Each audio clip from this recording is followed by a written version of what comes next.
ถ้าลอยมานะจะนั่ง เอ้าทำไมหันหน้าหากัน ทำไมหันหน้าหาน้องเลย มันจะนั่งคุยกันไม่ได้เหรอ นั่งกลางเลยพี่น้ำไม่ไปถ้าเก็บผ้านั่งกลางเหรอ แอคก่อนแอคก่อน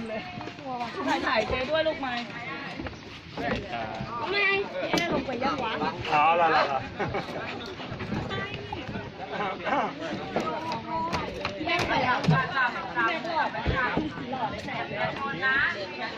เคปอหายไปนะอยู่ตรงนั้นอ่ะนั้นเราอยู่ด้านหลังเรามองกล้องหน่อยออกจากฝั่งไปนิดนึงจัดแจ้งมาลงมามาเอาอีกคนแล้วมาที่ร้อนกว่ามาอ่านกล้องนี้กล้องก่อนนะกล้องพี่ก่อนนี่ร้อนนะไอ้นี่คนนี้นะละไปเลยไปเลยนัวแม็กจะดูน้องได้ไหมเนี่ย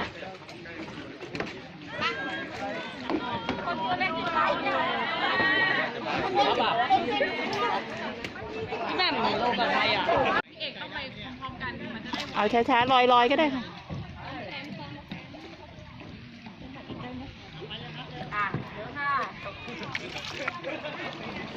คนที่อยู่บนบกนะคะเร่งหน่อยนะคะ ในน้ำกำลังจะสุดค่ะ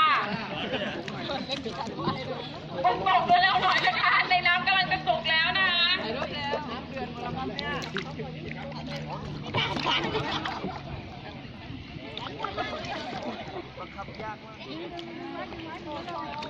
ร้อนขนาดโอ้ยรีบลงกันหน่อยแล้วบนบกเร็วๆหน่อยนะคะ ในน้ำจะสุกแล้วพี่แอร์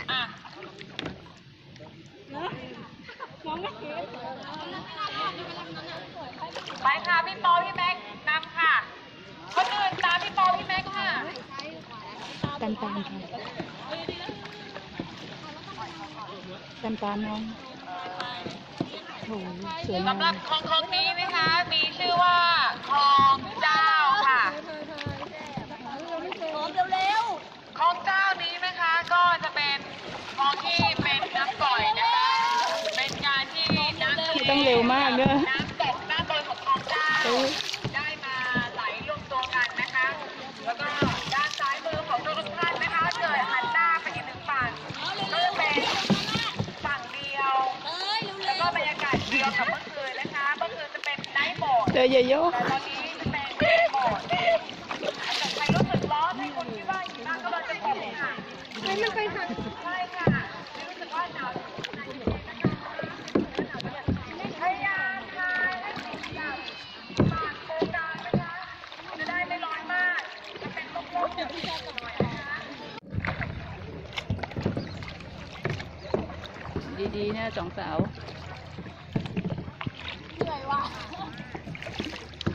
นั่งเรือก่อนไม่ได้เหรอที่ต้องไปขับ ทำหน้า เอ ที่ ง ได้ดีมากนะคะมีทำหน้าที่ได้ดีมากใครได้ดีมากหนูเดย์ก็ไม่ทำอะไรทั้งสิ้นค่ะไหวแล้วพี่เล็กไม่ไหวจริงๆชมวันนี้เราได้รับเกียรติจากชมพู่นะคะชมพู่ก่อนบ่ายในการพายเป็นมือท้ายเป็นผู้ที่เก่งมากส่วนพี่แหม่มหลังจากที่ไปเปลี่ยนกางเกงแล้วก็ไม่ได้ช่วยอะไรเพราะนั่งตรงกลางนะคะถ่ายรูปอย่างเดียว